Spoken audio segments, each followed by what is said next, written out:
Hello YouTube, I'm the How To Guy, and today I'm going to show you how to make a YouTube logo slash avatar. Pretty much the same thing, so I just said slash. Don't know why I did it, but anywho, this was my first logo, and it's pretty decent. I like it. It's pretty cool looking.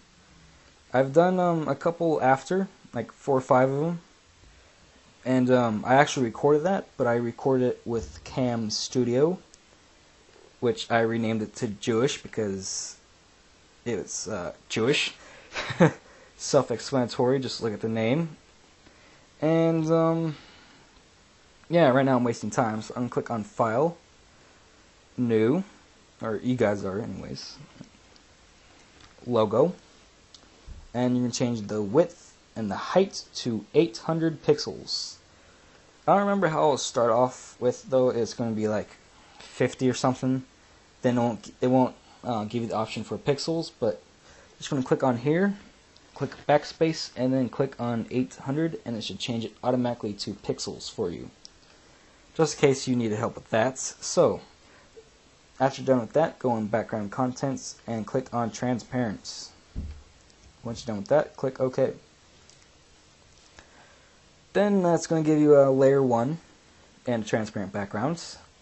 So first you're going to want to add a background color to it, and you can change that to black. Go on the first one here, click on the first one on the top, and then change it to black if it's not ready. Mine is, so I'm not even going to do anything. And then just click in the square. Once you're done with that, you can go on the elliptical marquee tool. Then you're just going to make a circle inside the square. Try to make it as perfect as you can. Mine isn't going to be so perfect because this is just a little fast version of it. Okay. Then you can go on Select and Inverse. Press Delete, and it should delete the outer layer. Pretty much the square in the background. And you should be left with the circle with the transparent square background. And transparent means you don't see it at all. So if you were to upload this right now, all you would see is the circle. That's pretty much what it means. So what you can do is you can add another circle inside this circle. And mine's going to be really thin because I need to make this nice and quick. So once you're done with that, once you're done making a circle inside the circle, just press Delete. And once you're done with that, just right click on layer 1 and go to blending options and click on outer glow. You can add an inner glow if you want. I mean, it's all up to you. You don't have to adjust it to mine. So right now I'm just going to give it a nice red. I like this red, so I'm going to go ahead and copy it. My laptop's stupid, so I have to press Control-C about like 5 times in order for it to work. And we're going to just adjust the size really quick. And then the spread. And then the size again. Have it a nice glow to it, so it makes it stand out. So once you're done with that, just go on Bevel and Emboss. Click on Contour, then click back on Bevel and Emboss. Then you could adjust the size of the depth. Depth I'm going to put to, let's just go on 800, and then change the size to, since mine's really thin, I think I might have mine nice and thin too. Actually, no, that looks pretty good like that. I'm going to keep it like that. Go to Contour and change the range. Pretty much just lengthens it, I think. That's what I've seen. Okay, I don't see any changes so far. So, once you're done with that, give it a color overlay if you want. You don't have to. You can just leave it black if you want. But I'm going to give it a nice dark reds. Then I'm just going to click on OK. you don't have to add a color overlay, but you can if you want to. It's all up to you. So, I'm not going to add a stroke for this, but for the text, I will. So, let's actually get on with the text. Let's just add a new layer. And click on the text tool. Now, I don't know how to adjust it because I just don't know how to adjust it. So I went through a bunch of options and adjusted it myself somehow. Forgot how I did it, but there's a way where you can like adjust it, like you click and you hold on the shift and just drag it. I don't know how to do that with my laptop, and I tried a lot of things. It's just pissed me off, so I'm not going to deal with that right now. So once you're done adjusting the letter to the size you want, you're going to right click, go on to blending options, like with layer 1. And once again, you're going to give it an outer glow. And let's just give it that same red. Same sort of dark light red.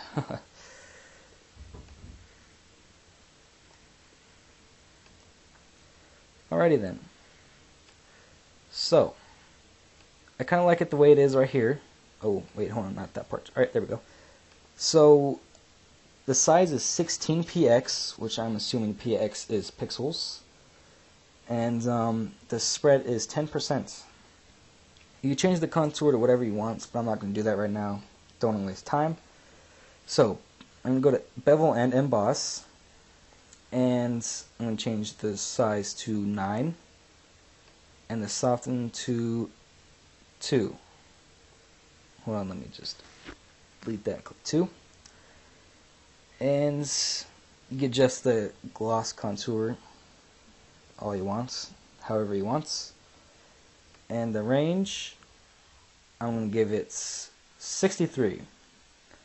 And on this one, I'm actually yeah, color overlay. Let's get this first.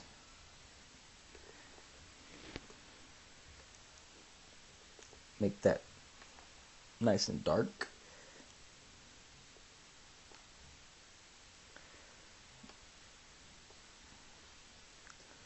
Alright, that looks good. So, then we're going to give it a stroke. Actually, give it a stroke with this one. Then you're going to change the size to 2 again. And the color, you're just going to leave it black. Unless you want to change it to something else. It's all up to you. Then once you're done, just click OK. Minimize that. And then you're going to add the lightning strikes or electrical current, whatever you want to call it. And actually no, we're gonna do the background first. We're gonna put that below layer 1, below them all actually. And we're going to make sure that the primary color is black again. Just click OK. And then you're gonna go on the paint bucket tool again, and then click on the box. And there you go. You should have the background like that.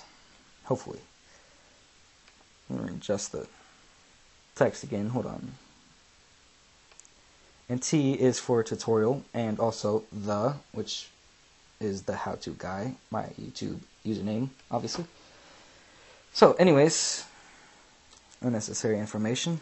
Let's just add another layer. And we're going to want to put that underneath the T.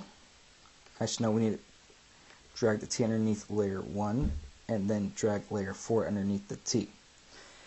And then we're going to make the paintbrush tool, or get it out, and change the size to 10x, or px, which is probably pixels, and harness to 100%, and make sure it's on the thick hard circle.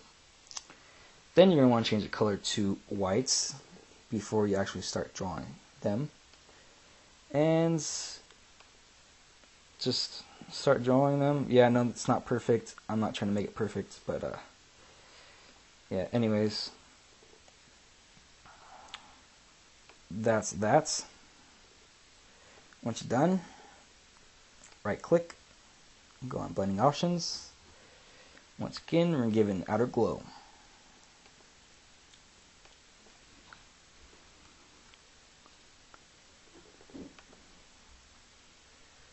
Then we change the size to, I'm waiting for the spread first.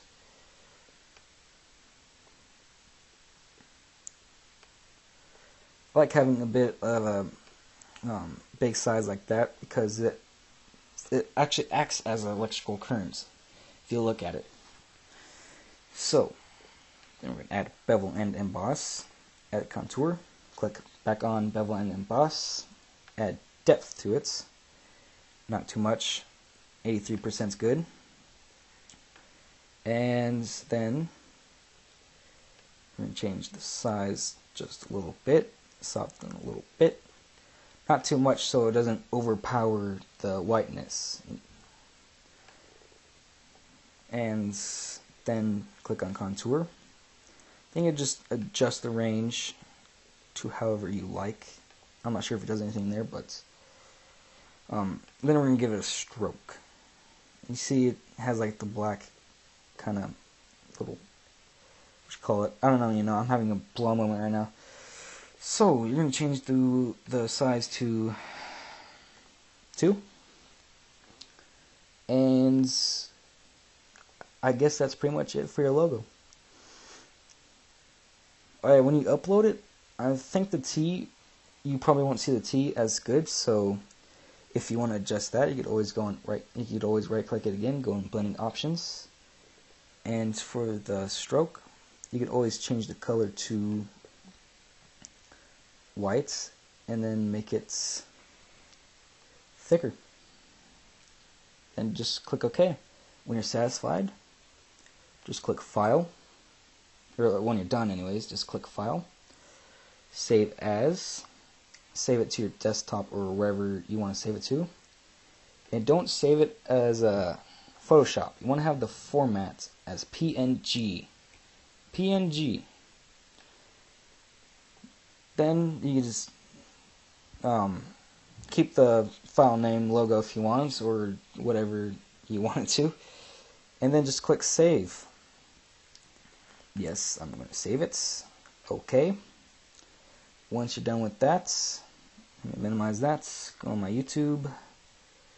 Go on, we'll click on this arrow right here at your username and click Settings. Then click Change right here below your picture or your avatar. Change picture, browse, and it should be where you saved it. Click Save Changes. Take a couple seconds. And there you go. Save the changes, and you're all done. That's it. I'm the How To Guy. Have a nice day.